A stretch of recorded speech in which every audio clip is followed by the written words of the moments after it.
O movimento feminista iniciou-se lá em 1917, durante a Primeira Guerra Mundial, quando 90 mil mulheres russas foram às ruas, no dia 8 de março, lutar por melhores condições de vida e trabalho, numa manifestação que ficou conhecida como Pão e Paz. O Dia Internacional da Mulher foi escolhido em referência a esse movimento, mas isso só lá em 1977. De lá para cá, muita coisa mudou, mas ainda há muito trabalho a ser feito. Olá, eu sou Cíntia Matos e esse é o Palavras de Mulher, um programa Mulheres em Rede, compartilhando saberes, um projeto da Asplande.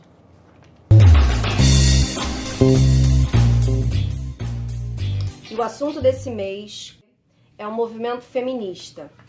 Para me auxiliar nessa conversa, eu tenho Cris Santana e nós teremos 3 mulheres convidadas super engajadas na luta. A nossa primeira convidada é a historiadora e ativista na luta da mulher, natural de Duque de Caxias, Rio de Janeiro, e hoje reside em Buenos Aires, onde faz parte do coletivo Passarinho, e Cantra, a Casa da Mulher Trabalhadora. A nossa segunda convidada é Iole Amâncio, intérprete da banda Gente. Formada nas periferias do Rio de Janeiro, a banda carrega uma forte mixigenação musical que vai do samba ao funk e os ritmos nordestinos. E a nossa terceira convidada é a Marilza Barbosa, articuladora do território Duque de Caxias, dentro do projeto Direito à Memória e Justiça Racial, militante pela Frente Estadual pelo Desencarceramento. Para a gente começar essa nossa conversa, gostaria de saber de vocês como vocês veem o movimento feminista de uma forma geral hoje. Pode começar com a Dani? O movimento feminista hoje, para mim, é um dos principais movimentos de revolução. Eu acredito que a revolução será feminista ou não será. A gente está vendo aí, falo pelo Brasil, que ano passado nós tivemos na Câmara de Deputados uma assembleia, né, para saber sobre a questão do aborto. Foi uma assembleia. E na Argentina teve a votação para tanto no Senado quanto na Câmara, se as mulheres teriam direito ou não de decidir sobre o seu próprio corpo. Através da Argentina eu vi esse movimento nas ruas e logo levantou aqui no Brasil, né, um gigante que não estava adormecido, mas que estava precisando de um empurrãozinho das irmãs. E eu acho que a gente hoje discute pautas que a gente não discutia há um tempo. E você, Marilza, como você vê esse movimento?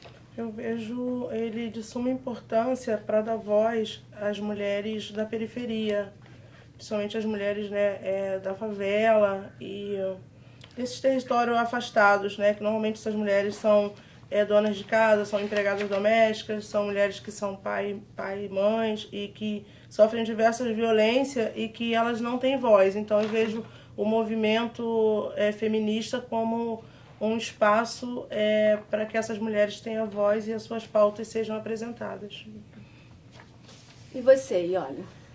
Para mim, o movimento feminista hoje, especialmente o movimento feminista negro, ele é o grande motor de propulsão de mudanças políticas, né? Já foi tempo onde o feminismo era micropolítica. Hoje, cada dia mais, eu acho que isso não tem volta. Eu acho que essa é uma das nossas conquistas principais. Isso não tem volta, por mais que toda uma movimentação política se faça para tentar trazer o mundo de volta para trás, para décadas passadas. Acho que isso não tem volta hoje, com a internet, com toda essa movimentação. O movimento feminista, especialmente o movimento feminista negro, ele tomou a pauta da narrativa, da discussão política, né? E acho que daqui para frente é isso.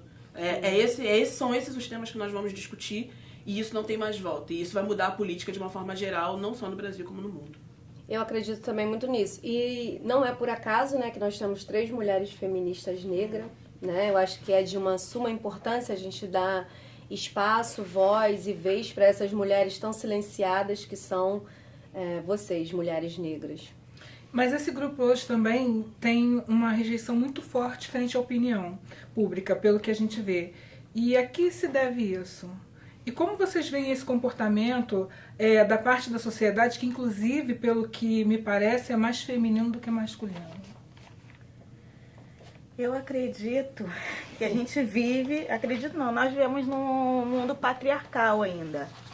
Altamente machista, patriarcal, então nós mulheres temos traços machistas. As mulheres não são machistas, tem traços machistas porque a gente é criada desde criança a sentar e fechar as pernas, a aprender a fazer os afazeres de casa, não porque a gente precisa sobreviver na sociedade, mas sim para cuidar de um marido.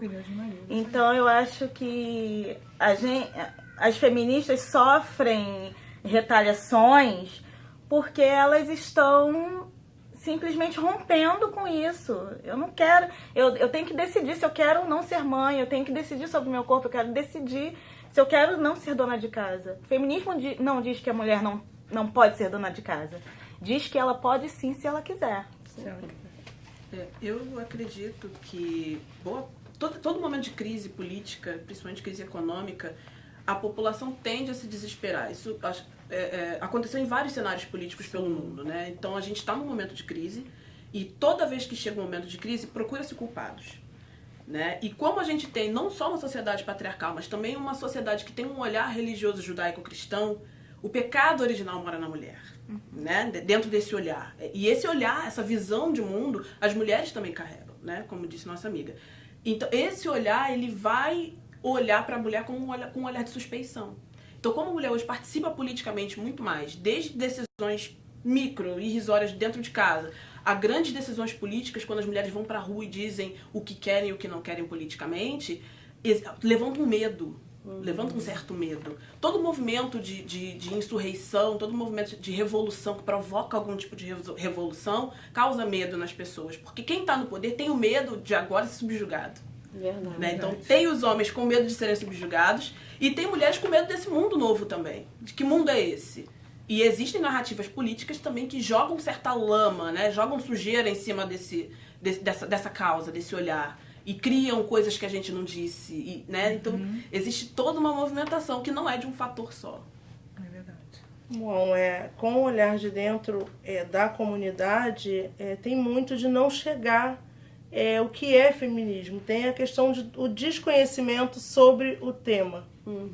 Né? Que se eu não saio dessa bolha, também não estaria aqui entendendo o que é isso. Então, fora que é isso, é a reprodução desse conservadorismo, que junto com a questão do crescimento, né, da dominação evangélica, não do segmento evangélico específico, né, mas de um conservadorismo religioso que se predomina e que vem crescendo nessas comunidades, então se reforça que o papel da mulher é esse. Então, para essa mulher que para ela não chegou o conhecimento dessas lutas, né, ela não chegou para ela toda esse olhar de aprender e de questionar, e vem todo esse movimento, né, dizendo para ela que é errado, ele acaba que nós precisamos avançar nessas áreas. E aí sim eu sinto falta, porque no lugar onde eu moro não se fala de feminismo, e aí o feminismo ele é olhado de uma maneira de umas mulheres estranhas, né? Verdade. Então tem esse olhar. Com toda essa discussão fervorosa com essas mulheres maravilhosas, feministas, a gente vai encerrar esse bloco e volta no próximo.